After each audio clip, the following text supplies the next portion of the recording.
আসসালামু আলাইকুম প্রিয় দর্শক, অন্য মঞ্চের আলাপচারিতায় আপনাদের সকলকে আমন্ত্রণ জানাচ্ছি। বর্তমানে যে so called international crimes tribunal যেটা গঠন করা হয়েছে এবং বর্তমানে শেখ হাসিনার বিরুদ্ধে যে সকল পদক্ষেপ নেওয়া হচ্ছে, আওয়ামী লীগের বিরুদ্ধে যে সকল পদক্ষেপ নেওয়া হচ্ছে আদালত প্রক্রিয়ার নামে, বিচারিক প্রক্রিয়ার নামে, এই বিচারিক প্রক্রিয়ায় যত রায় হবে সবগুলো অবৈধ। কেন?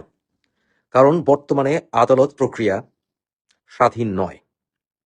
বর্তমানে এই যে ট্রাইব্যুনাল করে বিচার করা হচ্ছে শেখ হাসিনা বা আওয়ামী লীগের নেতাকর্মীদের, এই ট্রাইব্যুনালে যে আইনগুলোকে অনুসরণ করে বিচার প্রক্রিয়া চালানো হচ্ছে তা সম্পূর্ণ আসলে অবৈধ।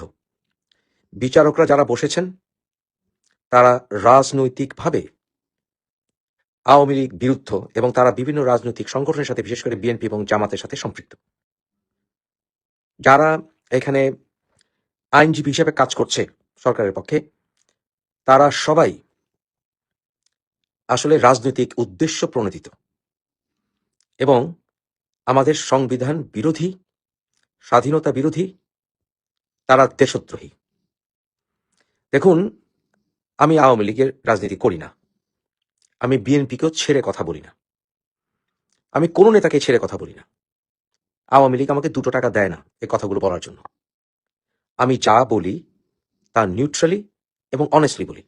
আমি মনে করি আমার শত্রু হোক চরম, কিন্তু তার সুষ্ঠু বিচার পাওয়ার অধিকার আছে। বর্তমানে যে প্রক্রিয়া বিচার কার্য পরিচালনা করা হচ্ছে তা জুডিশিয়াল পারসিকিউশন ছাড়া আর কিছুই না।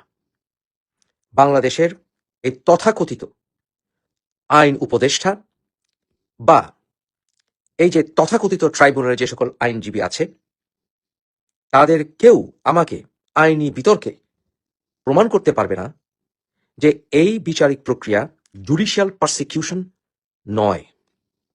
এটা কোনো প্রসিকিউশন, এটা পারসিকিউশন। অর্থাৎ আদালত প্রক্রিয়া পরিচালনার মাধ্যমে, তথাকথিত আদালত প্রক্রিয়া পরিচালনার মাধ্যমে বর্তমান সরকার সন্ত্রাসী কর্মকাণ্ড করছে বলে আইনে ভবিষ্যতে প্রমাণিত হবে এবং এই আদালত প্রক্রিয়া সম্পূর্ণ অবৈধ। এই আদালত প্রক্রিয়ার কোনো রায়ে যদি কোনো রকম শাস্তি হয় তাহলে তা হবে গর্হিত অপরাধ, দেশদ্রোহিতা। এমনকি পরবর্তীতে নির্বাচিত কোনো সরকার এলেও এই প্রক্রিয়াকে বৈধ বলে ঘোষণা করতে পারবে না। বর্তমান সরকার প্রথমত অসাংবিধানিক, আধা সাংবিধানিক, খিচুড়ি সাংবিধানিক। অন টপ অফ ইট, বর্তমান সরকার বিপ্লবী সরকারও না। এই বিচার প্রক্রিয়া পরিচালনার ক্ষেত্রে যেহেতু নির্দলীয় ভূমিকা পালন করা হয়নি, যেহেতু ফেয়ার ট্রায়াল নিশ্চিত করা হয়নি, এই বিচার প্রক্রিয়া পরিচালনার ক্ষেত্রে আইন প্রয়োগকারী সংস্থা যদি সহায়তা প্রদান করে থাকে, তবে এই আইন প্রক্রিয়া পরিচালনার ক্ষেত্রে যদি যা বললাম, যদি সহায়তা করে থাকে আইন প্রয়োগকারী সংস্থা, তাহলে সেই আইন প্রয়োগকারী সংস্থার যারা ইনচার্জে থাকবেন তারাও এর জন্য সমভাবে দায়ী থাকবেন। রাষ্ট্রদ্রোহিতার জন্য, জুডিশিয়াল হত্যাকাণ্ডের জন্য, নিপীড়নের জন্য, ইনহিউম্যান অ্যান্ড ডিগ্রেডিং ট্রিটমেন্টের জন্য, অমানবিক কাজ করার জন্য আইনে ভবিষ্যতে দায়বদ্ধ হবেন। পৃথিবীর এমন কোন দেশ, মানবিক সংস্থা থাকতে পারে না, আমি বিশ্বাস করি না, যারা এই বিচারিক প্রক্রিয়াকে সুষ্ঠু বলবে, নিরপেক্ষ বলবে, নির্দলীয় বলবে। আঘাত আসতে পারে যে কোনো সময়। যে যোগাযোগ স্থাপনের প্রক্রিয়ার মধ্যে এনআইএ ছিল, যে পাকিস্তান এবং বাংলাদেশ এই দিল্লি ব্লাস্টের সঙ্গে, সেই যোগাযোগটা স্থাপন হয়ে গিয়েছে। গতকালকে সিকিউরিটি কাউন্সিলের একটি বৈঠক ছিল, সেই বৈঠকে এনআইএ তাদের প্রাথমিক রিপোর্ট জমা দিয়েছে। সেই প্রাথমিক রিপোর্টে যেমন লস্করে তৈবার হাত রয়েছে সেটা যেমন প্রমাণিত, তেমনি ডেটোনেটার এসছে বাংলাদেশ থেকে। মানে রুটটা কিরাম? রুটটা হচ্ছে পেছনে ডিপ স্টেট দিয়েছে টার্কি পাকিস্তানকে, পাকিস্তান দিয়েছে বাংলাদেশকে, বাংলাদেশ থেকে রুটটা পাচার হয়ে চলে এসছে মিচুয়ারের দলের একটা এতে বোটে করে তারা চলে এসছে ভারতীয় স্লিপার সেলের কাছে, তারাও বোর্ড নিয়ে গেছিল, সেখানে তারাও ধরা পড়েছে। এবার জানেন তো এজেন্সির কাছে খবর বের করার মতো সমস্ত রকম প্রক্রিয়া সমস্ত রয়েছে। তা সেই সমস্ত প্রক্রিয়ার মাধ্যমে তারা হুড়ুড় করে বলে দিচ্ছে যা যা আছে একেবারে পেটের মধ্যে। কারণ এরা হচ্ছে হোয়াইট কলার ক্রিমিনাল, এরা তো টেরোরিস্ট নয়। এটা দুর্ঘটনাবশত ধাক্কা লেগে ফেটে গেছিল ডিফিউজার সমেত, আর রেখেছিল অ্যামোনিয়াম নাইট্রেটটা রেখেছিল হচ্ছে ইঞ্জিনের কাছে, যে তরল পদার্থ। আর তার সঙ্গে ইঞ্জিনের গরমটা যখন লেগেছে, তখন সেটা, যেটা আমাদের বলছে আমাদের এফএসএল ফরেন্সিক ল্যাব, যেটা বলছে গরমটা যখন, উত্তাপটা যখন বেড়ে গেছে, তখন সেটা বাস্ট করে গেছে। আর বাস্ট করেছে এমন ভাবে, সেটা পুরো একেবারে চার ধার জ্বালিয়ে দিয়েছে, যতটা ছিটকেছে ততটা জ্বালিয়ে দিয়েছে। মারণ ক্ষমতা দারুণ। যদিও ডিফিউজার ওর মধ্যে ছিল না, তাতেই এই, যদি ডিফিউজার লাগানো থাকতো এবং যদি আপনার ডেটোনেটর থাকতো, তাহলে পরে এর মানে ব্যাপকতা আরো অনেক বেশি হতো। এখানে বাংলাদেশের যোগাযোগটা স্থাপন হয়ে গেল। ফলে যে জন্য ভারতবর্ষ ওয়েট করছিল যে যোগাযোগটা পাওয়া যাক, যোগাযোগটা স্থাপিত হয়ে গেছে। আইনের প্রাথমিক রিপোর্ট, এরপরে ডিটেল রিপোর্ট আসবে, ওটার উপরে ডিটেল পার্ট 1 পার্ট 2 পার্ট 3 করে ডিটেল রিপোর্ট আসবে। কারা কারা জড়িত, কোন কোন লোক, তাদের নাম কি, হ্যান কি ত্যান কি, সব। কারণ যাকে দিয়ে তারা তো চেনে, একে অপরকে চেনে, ফলে সব এগুলো পেয়ে যাবো। আচ্ছা, দ্বিতীয় কথা, এবার ইউনূসের পলায়ন, যেটা আমি কালকে পোস্ট দিয়েছিলাম। ইউনূসের পলায়ন নিয়ে ডিপ স্টেট অনেককেই, মানে বিল ক্লিন্টন আর হিলারি ক্লিন্টন দুজনে একেবারে মাঠে নেমে অনেক দেশকে অনুরোধ করেছে, প্রচুর দেশকে। 1 মিনিট ধরবেন।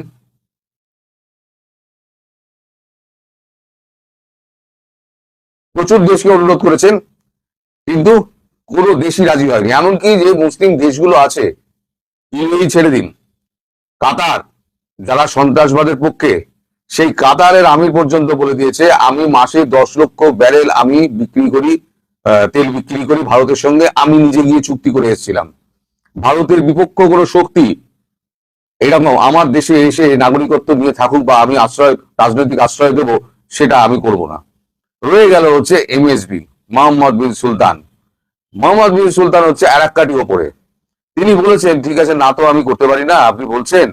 হিলারি ক্লিন্টন তো বলেছে, আপনি বলছেন না তো আমি করতে পারি, তো আমার 3টে শর্ত আছে। এক হচ্ছে তাকে পাসপোর্ট জমা রাখতে হবে, 2 হচ্ছে তিনি কোনো রাজনৈতিক কথা বলতে পারবেন না আমার দেশে, আর 3 নম্বর শর্তটা যেটা, সেটা শুনলে জমদূত পালিয়ে যাবে, সেটা হচ্ছে কোনো দেশ যদি এক্সট্রাডিশন চায়, তার কোনো দেশের প্রতি তার অন্যায় করেছেন তিনি, সেই দেশ তার জন্য ভোগান্তি পুড়িয়েছে এবং অপরাধ প্রমাণিত হয়েছে, এরকম যদি হয়, তাহলে পরে এক্সট্রাডিশন চাইলে আমি এক্সট্রাডিট করে দেবো। এই যে পয়েন্টটা, এই পয়েন্টটাতে গিয়েছে ইউনূস তো আটকে। এখন ইউনূস বলছে, না আমি তো যাব না, কারণ শেখ হাসিনাই আসুক অথবা ভারতবর্ষ। কারণ ভারতবর্ষের বুকে একটা ঘটনা ঘটেছে। এখন ভারতবর্ষ অর্গানাইজেশন, তার সে যদি করে, আর যে দেশে সরকার বসে আছে, সেই দেশে সরকার যদি তাকে বাধা না দেয়, তাহলে ধরে নেওয়া হবে সেই সরকারও হচ্ছে সন্ত্রাসবাদী সরকার।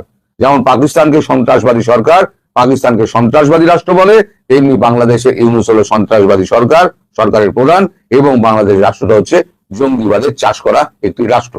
ফলে সন্ত্রাসবাদ এবং রাষ্ট্র দুটোকে একই দাঁড়িপাল্লায় ফেলে দাও, দিয়ে পাকিস্তানে আক্রমণ করো এবং বাংলাদেশে আক্রমণ করো। সেটা এখন হচ্ছে সময়ের অপেক্ষা। আর ইউনূস এখন আর অন্যত্র পালাতে পারছেন না, ফলে ওনার মুখ ঝুলে গেছে। এখন উনি আজকে আবার একটা জাতির উদ্দেশ্যে ভাষণ দিয়েছেন, যার কাগের ঠ্যাং বগের ঠ্যাং কিছু নেই, সব মিথ্যে কথা, সব জালি মাল, সব মিথ্যে কথা। যা যা এতদিন পর্যন্ত বলে এসছে, মানে যত মিথ্যে কথা বলে দিয়েছে, সেই মিথ্যের ডবল মিথ্যে উনি বলেছেন। আবার একটা নির্বাচনের মূল্য ঝুলিয়েছেন। উনি সততা এবং কর বিন্যাসের কথা বলেছেন। উনি সুশৃঙ্খল একটা জাতির কথা বলেছেন। উনি ভেঙে পড়া অর্থনীতিকে দাঁড় করানোর কথা বলেছেন। তার ভেঙে পড়া অর্থনীতি, মানে অর্থনীতি চাঙ্গা ছিল, দেশটাকে ভেঙে দিয়েছে, এখন বলছে আমি ভেঙে পড়া অর্থনীতিকে আমি দাঁড় করিয়েছি। এর থেকে বড় মিথ্যা কথা আর কি হতে পারে? যাই হোক, ইউনূস একটা জিনিস বুঝে গিয়েছে, সেটা হচ্ছে বাংলাদেশের মানুষ তাকে লাল কার্ড দেখিয়ে দিয়েছে। ইউনূসের মুখ দেখলে, এই যে আজকে প্রচার যেটা হয়েছে, আমি সময় টিভিতে দেখলাম যে এটা দিয়েছে ইউটিউবে, সেটা তার ভাষণ দেখছিলাম, যার জন্য আমার আস্তে আস্তে দেরি হয়ে গেল। সেই ভাষণে এইটুকু বুঝলাম, তার একদম সে মুখটুক ঝুলে গিয়েছে। সেই ভাষণ নাকি 2বার রেকর্ড হয়েছে, 2বার ভাষণ রেকর্ড হয়েছে। এর মধ্যেও আবার খেলা চলছে। মিথ্যের ঝুড়ি, মিথ্যের বেসাদি কত। আর আপনার দেশের মিডিয়া গুজববাজ বলেন তো, আপনার দেশের মিডিয়া কিরকম গুজববাজ। আমাদের দেশের যে হাই কমিশনার বিনয় বার্মা, তিনি সেখানে ছিলেন। তাকে ফোন করা হয়েছিল যে আপনি একবার আমাদের সাথে দেখা করবেন। তিনি বলেছেন আমি অত্যন্ত ব্যস্ত আছি, আমার ডাক্তার দেখানোর অ্যাপয়েন্টমেন্ট রয়েছে, আমি যেতে পারবো না, আমি আমার ডেপুটিকে পাঠাচ্ছি, সেও খুব অল্প সময়ের জন্য যাবে, তাকে বেশিক্ষণ আপনি আটকাবেন না। ফলে তার ডেপুটি এসেছিলেন এখানে, বিনয় বার্মা আসেননি, তাকে তলব করা হয়নি, তিনি এসেছিলেন, তাকে অনুরোধ করা হয়েছিল, তিনি এসেছিলেন। এবং তাকে যেটা বলা হয়েছে, আপনারা যেটা ঢোল পেটাচ্ছেন, মানে আপনারা কিন্তু বলা হচ্ছে বলে আপনারা এই ঢোলটা পেটাচ্ছেন, তাকে এটা বলা হয়েছে যে ভারতবর্ষ একটু ক্ষমা সুন্দর দৃষ্টিতে বাংলাদেশকে দেখুক, আমরা একটা ছোট রাষ্ট্র, আমাদের কিছু ভুলভ্রান্তি থাকতে পারে, সেই ভুলভ্রান্তিগুলো আমরা মিটিয়ে নেওয়ার চেষ্টা করব, আমাদের একটুখানি সহানুভূতির সঙ্গে একটুখানি কথা বলুন, মানে আপনার আপনার পক্ষ থেকে বলুন। মোট 8 মিনিটের একটা বৈঠক হয়েছে, উনি চাও খাননি, বিস্কুটও খাননি। 8 মিনিটের বৈঠক শেষে উনি বলেন আপনার কথা আমি শুনলাম, আমি ওপর মহলে জানিয়ে দেবো, এর বাইরে আমি আর কিছু করতে পারবো না বলে উনি বেরিয়ে গেছেন। এটা জানকে আপনার তলব বলবেন? তলব বলে আপনাকে কথা শোনানো কড়া ভাষায় বলবেন? আপনাদের আর কি বলবো? আজকে সকালবেলা রেসিয়ান জ্যাকবসনের সঙ্গে দুজন মিটিং করেছেন, রেজওয়ানা আর একজন কি শুভ্র, তারা দুজন মিটিং করেছেন, প্রায় 50 মিনিট মিটিং হয়েছে সকালবেলা, 8:30 থেকে 8:20 অব্দি মিটিং হয়েছে। সব খবর আমি পাই, আমার খবর দেওয়ার লোক রয়েছে, তারাই আমার যেটা বলতে পারেন না বলে আমাকে বলেন যে আপনি বলুন। এই মিটিংটা হয়েছে, এখন তো ডিপ স্টেট, বললে ডিপ স্টেট কাজ করছে। তারা এখন কি করতে গেছে জানেন? শুনবেন, তারা এখন গেছেন সেফ এক্সিট খুঁজতে। রেসিকে বলে সেফ এক্সিটের জন্য সবাই পালানোর ধান্দা করছে, সবাই। আর 15 দিন যদি অপেক্ষা করে, ওরা বুঝতে পারছে তাহলে পরে পিঠে বাঁশ পড়বে। এই যারা আজকে প্রমাণ করে দিল, বাংলাদেশের সমস্ত জনগণ আজকে প্রমাণ করে দিল, তারা প্রত্যাখ্যান করছে ইউনুস এন্ড কোম্পানিকে, মানে সরকারকে। তারা লালবাতি জ্বালিয়ে দিয়েছে সরকারের। এবার আক্ষরিক অর্থে ওই এনসিপি কে মাঠে নামতে হবে না। আওয়ামী লীগের সঙ্গে আমি একদিন বলেছিলাম, আওয়ামী লীগের ছেলেদের ঘর থেকে টেনে টেনে বার করে বলবে তোমরা আমাদের সঙ্গে চলো, আমরা গিয়ে সরকারকে উৎখাত করবো। একদিন আমরা বসেছিলাম, আমরাই উৎখাত করব। আপনি দেখে নেবেন, আমার কথা মিলিয়ে নেবেন। আমি যেরকম বলেছিলাম যে আজকে কেউ বেরোবেন না, আপনারা ঘরে থাকুন, দোকানপাট আপনারা বন্ধ করে দিন, একবেলা হাফ বেলা খান, একদিন হাফ খান, অর্ধেক খান, আপনাদের কষ্ট হবে, তবু দেশের স্বার্থে, আপনার স্বাধীনতা রক্ষার স্বার্থে এবং এই সরকারকে সরানোর স্বার্থে আপনাদের এই দোকানপাট বন্ধ, বাজার বন্ধ করে দিন, বাস বন্ধ করে দিন, রাস্তায় লোক বেরোবেন না। আপনারা অভূতপূর্ব সাড়া দিয়েছেন, এর জন্য আমি অত্যন্ত আনন্দিত এবং আপনাদের অভিনন্দন জানাই। কিন্তু ইউনুসের মাঠটা তো হবে, খুব বেশি বেশি বেশি পরিমাণে হবে না। ইউনুস অ্যান্ড কম, তাদের মাঠটা হবে। এবং তাদের মারার জন্য মোদিজি একটা স্পেশাল প্ল্যান করছেন। মোদিজি না, বলবো হচ্ছে অজিত দোভাল এবং আমাদের ট্রাই সার্ভিস ইউনুস অ্যান্ড গংকে মারার জন্য একটা গোপন একটা প্ল্যান করছে। চক্রান্ত বলবো না, গোপন প্ল্যান করছে। সেই প্ল্যানটা খুব শীঘ্রই এক্সিকিউট হবে।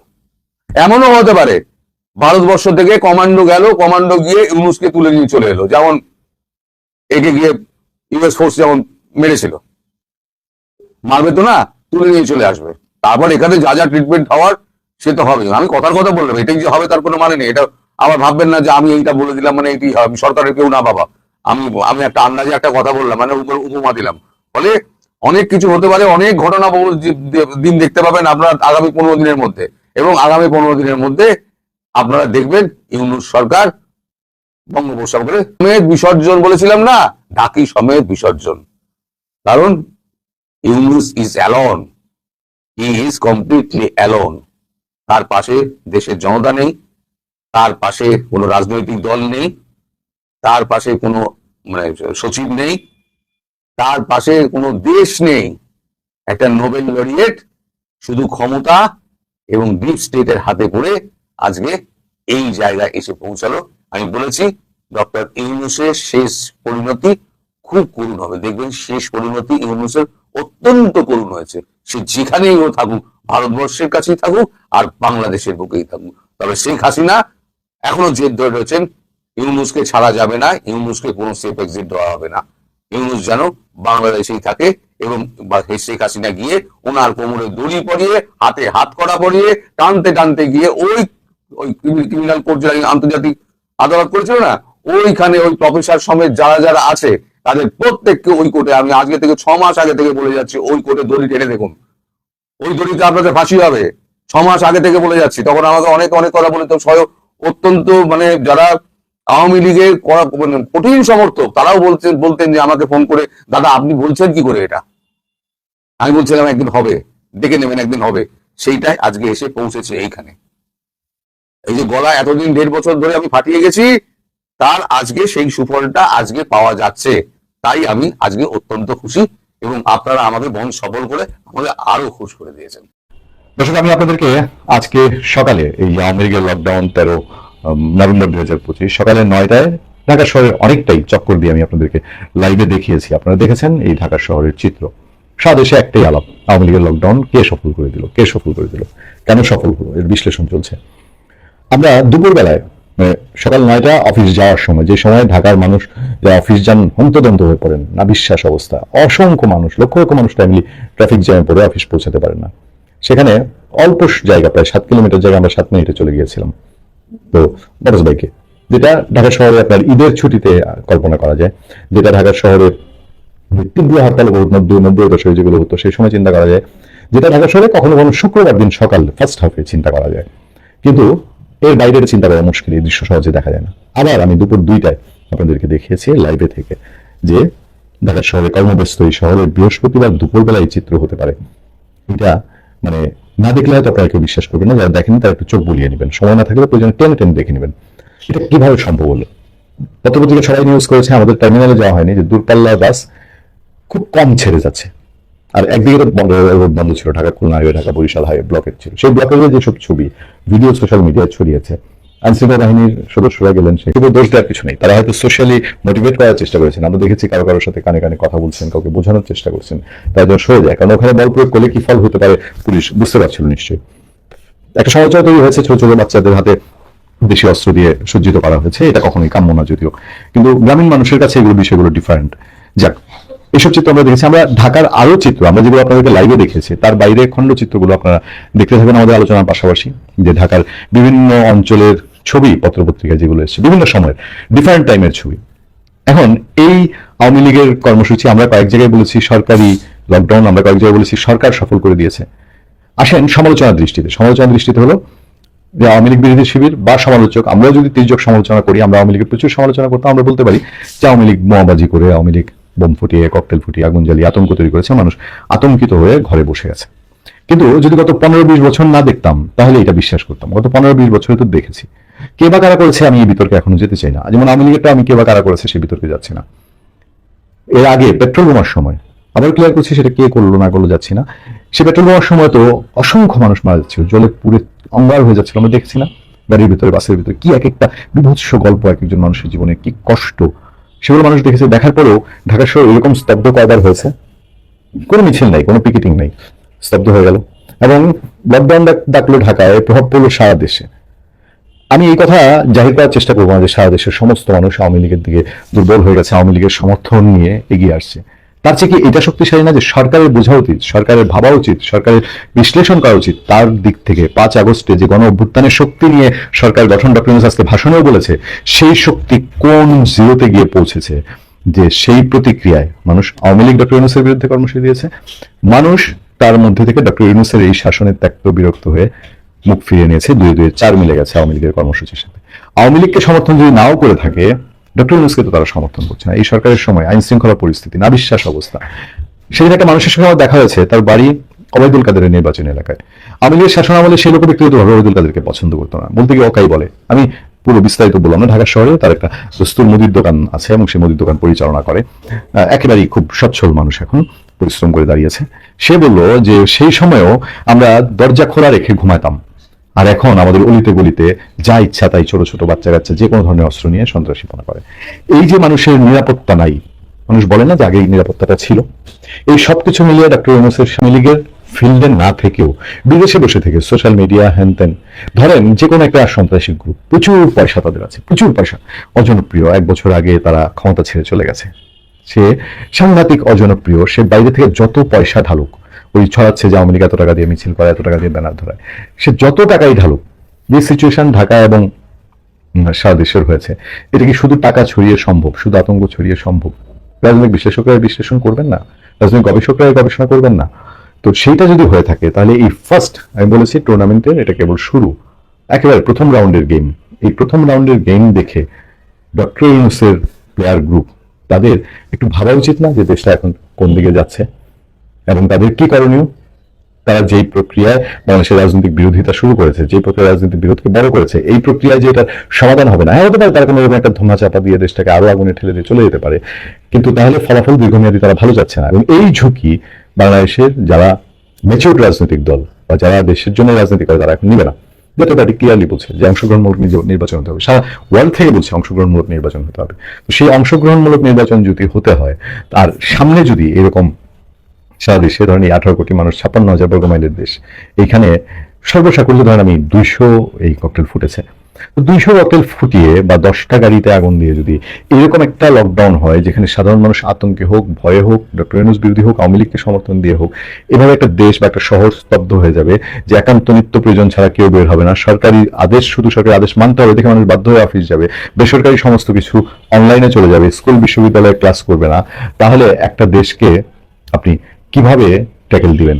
এবার আসেন আওয়ামী লীগের ক্ষেত্রে এবং ডক্টর ইউনূসের ক্ষেত্রে। আমার ধারণা আওয়ামী লীগ এবং ডক্টর ইউনূসের ক্ষেত্রে শেষ পর্যন্ত একটা না একটা দহরম মহরম হবে, কারণ তিনি নির্বাচন যদি অংশগ্রহণমূলক না করেন তাহলে তার হয়তো তিনি হয়তো থাকবেন না এই দেশে, ডক্টর ইউনূস থাকবেন না, কিন্তু তার আর যারা আছে চাল চামুন্ডা, তাদের এক্সিট বলতে রাস্তাটা এখনই নেই, ভবিষ্যতে আরো টাফ হয়ে যাবে। ফলে তাদের সঙ্গে যারা কাজ করছেন অলরেডি অনেকে যাওয়া শুরু করেছেন, আর বাকিরা তো যেতে চান। তো যদি যেতে চান তাহলে তাকে বাংলাদেশের রাজনৈতিক সমঝোতার মধ্যে আনতে হবে। আমি আগের আলোচনায় বলেছি বিএনপি কিছুটা বোধোদয় হচ্ছে, বিএনপি বুঝে যাচ্ছে এভাবে ছেড়ে দিলে সামনে কামড়টা তাকে দিবে।